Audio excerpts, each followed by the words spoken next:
When we hear the word wetlands, we often think of the local swamp or low-lying area near the coast. Some only see a mosquito-infested area that must be filled to build new land for development. Neither are right. Wetlands are much more than that. Swamps, marshes, billabongs, lakes, salt marshes, mudflats, mangroves, coral reefs, all are wetlands. Wetlands have the ability to clean the water that flows through them, mitigate large flood events, and recharge underground aquifers. Wetlands are extremely rich in biodiversity, with many plants and animals being completely dependent on these ecosystems. Wetlands link organisms in land and water in a way that allows them to coexist naturally. Coastal wetlands such as mangrove forests sequester and store large quantities of carbon in the vegetation and the sediment below. The species found in wetlands are some of the most unique in the world because they've evolved specifically to survive in these hydrologically changing ecosystems. Waterfowl and other bird species are found in wetlands. Mammals, reptiles, fishes, invertebrates, insects are also found in wetlands, in or around. Australia's wetlands number in the many thousands. There are 64 Ramsar listed wetlands and over 900 nationally important in Australia. Wetlands are a critical part of our natural environment. They protect our shores from wave action, reduce the impacts of floods, absorb pollutants and improve water quality, supporting plants and animals that are found nowhere else. Wetlands are important sites for migratory species and many support large numbers of water birds, using wetland habitats for critical stages of their life cycle, such as feeding and roosting. Wetlands associated with streams and rivers slow down floodwaters by acting as giant shallow pans. Water flowing into these pans loses speed and spreads out. Plants in the wetland play an important role in holding back the water. Wetlands are valuable for our environment, our food, our fun and our culture. A healthy wetland is a lively place with a rich natural diversity of wildlife and environments. When one arrives at a wetland, the most obvious thing to see is a group of aquatic birds searching for food in the water or on its shores. The Australasian darter, here seen drying its wet plumage after the previous fishing, is one of a kind. He dives to catch its prey by skewering it with its beak, swallowing it later. They are active all year round, and it is common to observe them in different stages of reproduction on top of the trees in the lagoons, especially the submerged paperback trees.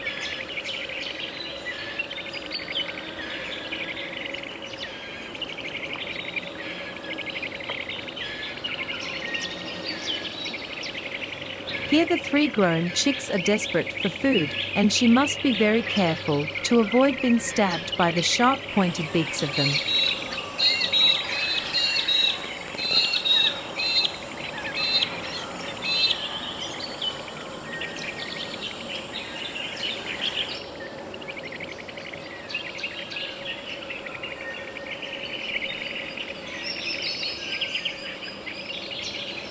They often nest together with cormorants. This gives both species an extra degree of protection from predators.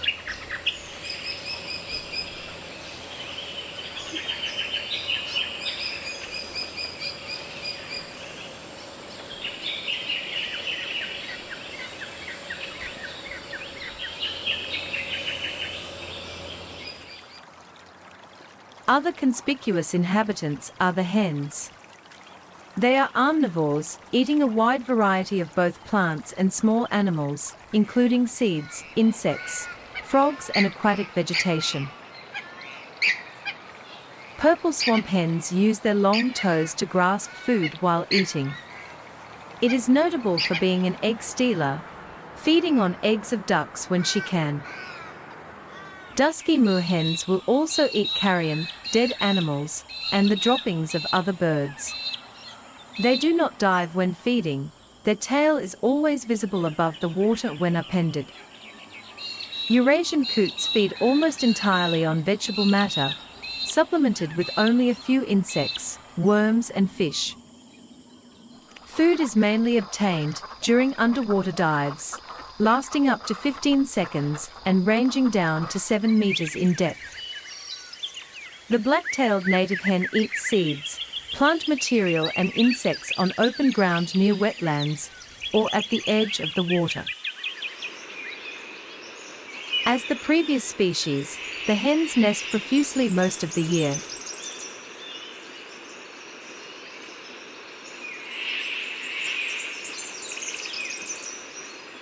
The chicks can be seen with their parents in the water or nearby, being cared and fed.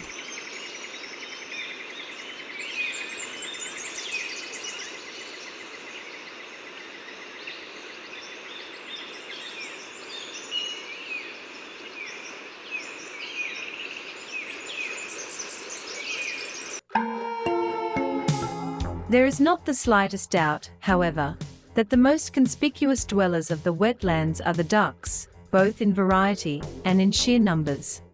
The group includes geese and swans. Ducks are large-bodied and often airborne, which makes them relatively easy to observe. They are mobile, traveling far distances and stopping at multiple wetland sites along the way. Every time they splash down at these pit stops, they leave something behind. They can establish biodiversity by introducing plant, invertebrate, amphibian, and fish species from other sites. Frog eggs might get transported from pond to pond if they are stuck on a goose's foot, for example. Insect larvae that survive in a duck's intestinal tract might get deposited in a wetland, far from where it was ingested. And they are probably the most prolific breeders in the wetlands. They can have many broods per year if food is available, and if they can avoid predators.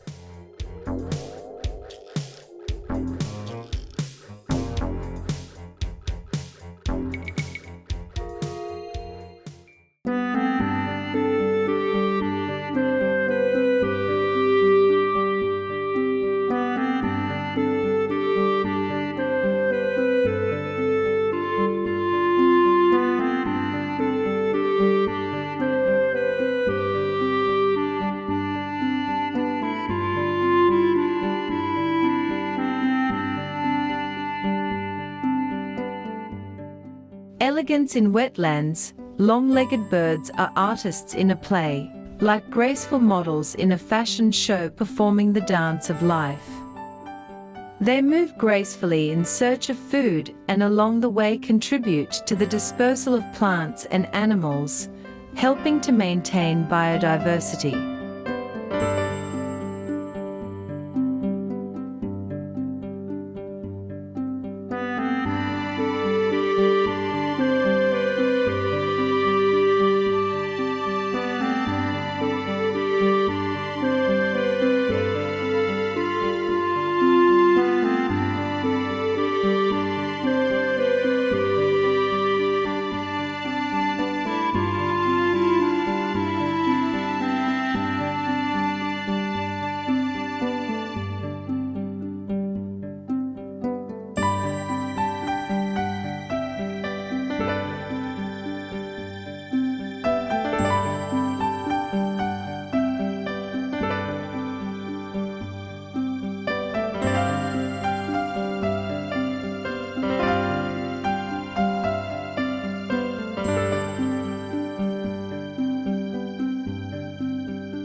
Egrets and herons usually feed alone on mollusks, amphibians, aquatic insects, small reptiles, crustaceans, and occasionally other small animals.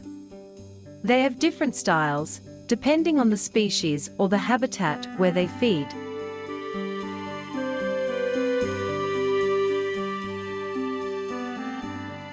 Australian ibises are carnivores. They feed on both terrestrial and aquatic invertebrates and human scraps. The most favored prey items include fish, frogs, crayfish, mussels, shellfish, crabs and insects. Spoonbills have a very different adaptation. The royal spoonbill feeds mainly on fish in freshwater and on shrimps in tidal flats.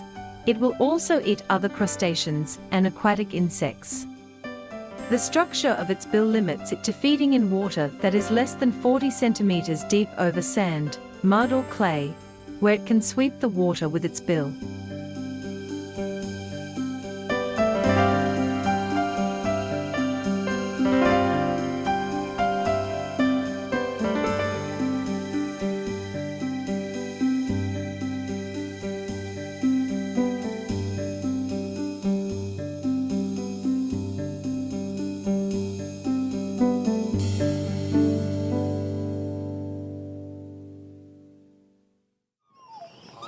The short-legged black swan is also an elegant dweller of the wetlands. Food consists of algae and weeds, which the bird obtains by plunging its long neck into water up to 1 meter deep.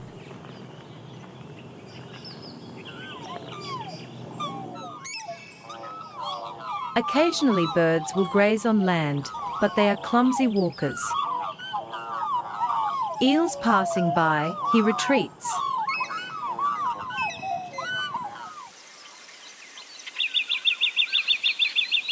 Emus use outback's billabongs to quench their thirst and cool down. The Cape Barren goose, together with the magpie goose, is the biggest of the 4 species in Australia. Widely distributed, the magpie goose is found in wetlands feeding, cooling down and breeding.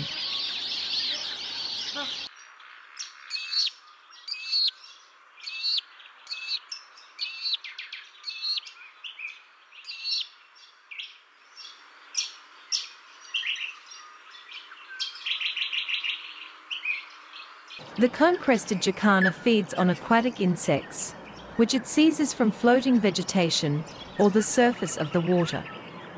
It also feeds on seeds and aquatic plants. Birds rarely come to shore. When searching for food, the cone-crested jacana bobs its head and flicks its tail continuously.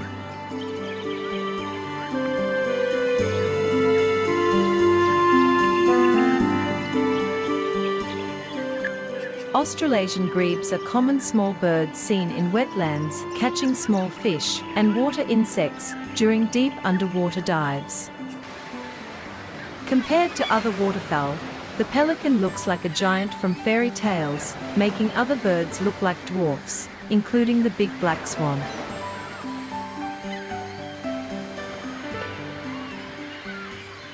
Australian coastal and freshwater wetlands host around 2 million visiting migratory shorebirds, 36 species that come here from Arctic regions during the non-breeding season to feed each year.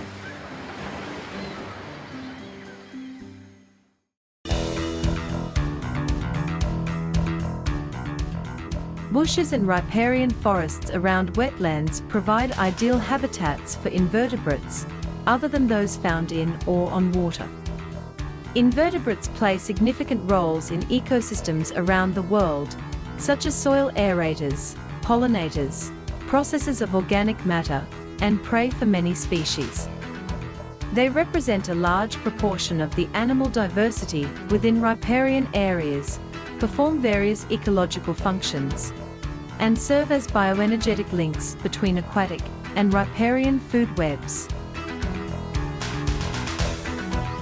In general, most of the public does not want to see or hear about bugs, but invertebrates, especially insects and arachnids, play a vital role in ecosystems by controlling countless microorganisms that are dangerous to man.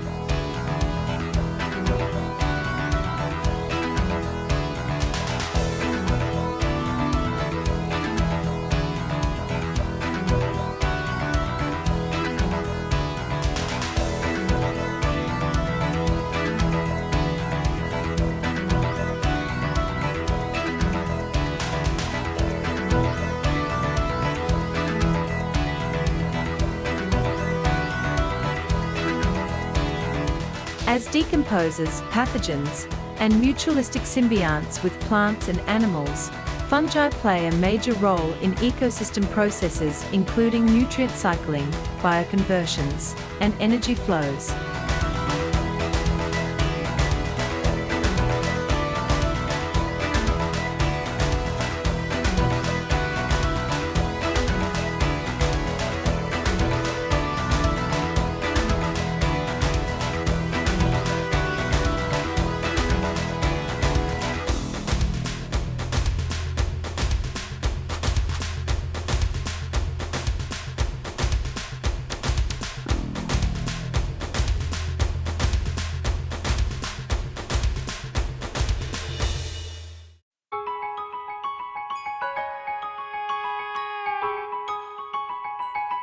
Reptiles that use wetlands do so because they either live in water for much of their lives or rely on water for their survival. They also find plentiful food sources in wetlands, in the form of other animals or plants. The freshwater crocodile is not considered dangerous to humans. Freshers are rather shy and will tend to flee from humans. Saltwater crocodiles, or salties, have bigger snouts while freshwater crocodiles have longer and thinner ones. Salties abound in estuaries and beaches in northern Queensland and can be very aggressive to man.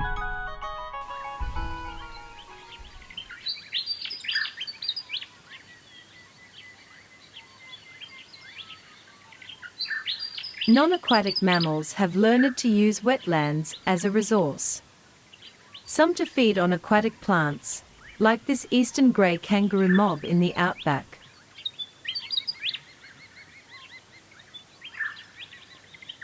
Others use them to drink and graze on their banks, like some wallabies. Other nocturnal inhabitants of its vicinity are foxes, a pest in Australia. Dunnarts are always around. Wild rats too. Possums are probably the most abundant marsupials in Australia.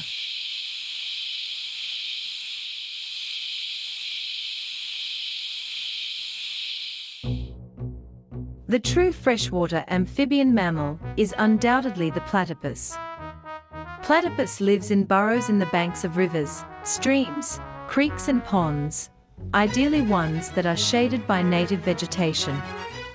This unique monotreme feeds on bottom-dwelling invertebrates, but also takes an occasional frog, fish, or insect at the water's surface.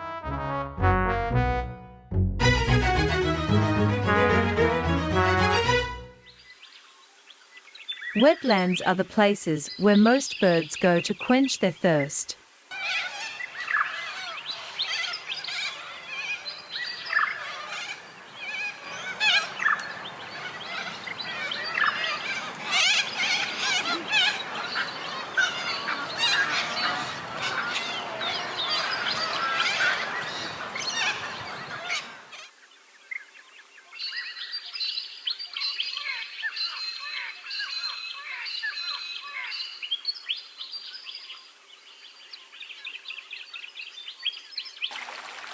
Others hunt insects and invertebrates for their diet, above the water or on its banks.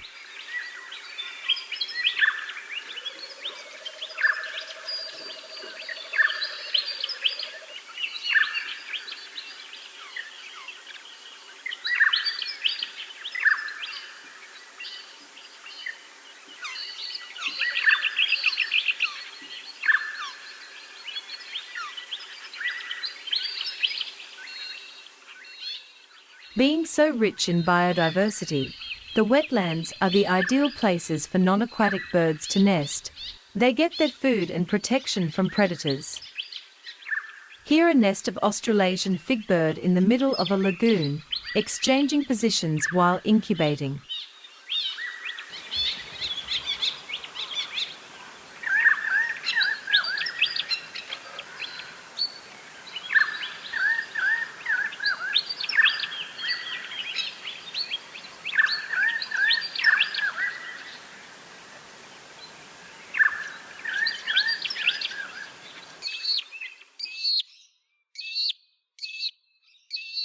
The magpie lark, the biggest monarch in Australia, also built its mud and fibers nest on a submerged tree.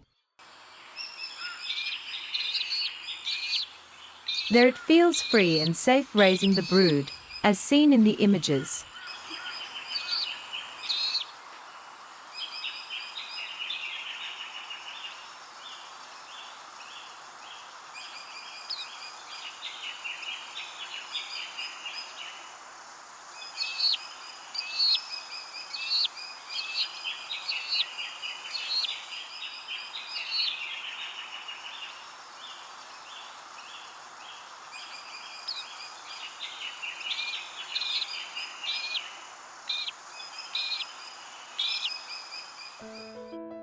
The white-breasted wood swallow uses the same strategy, a paperbark tree in the water with the nest built on a fork, facing the lagoon.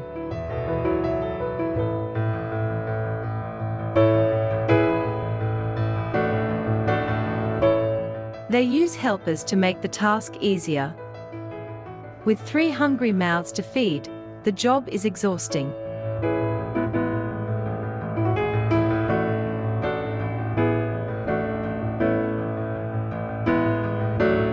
The happy nestlings after leaving the nest.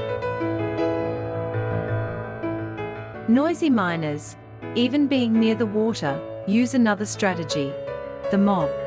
They are so many when breeding, that there is always someone near the brood to protect the chicks. All of them also feed the young, and sometimes it looks like a competition to see who is the best at it.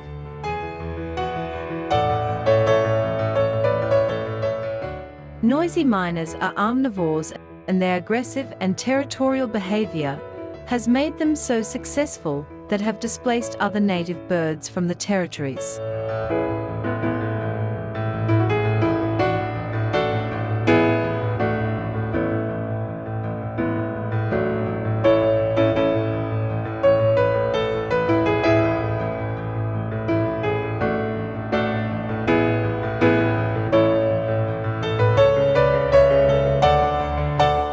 A group of native birds of the wetlands are the kingfishers.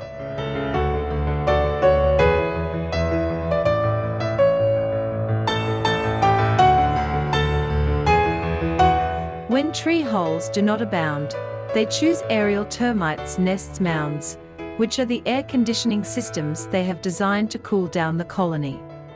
There, the kingfishers dig a hole and build the nest, a very efficient system that does not need too much work and maintains the brood safe from most predators. The image shows a sacred kingfisher going repeatedly to the nest to try to get the brood fleeing off.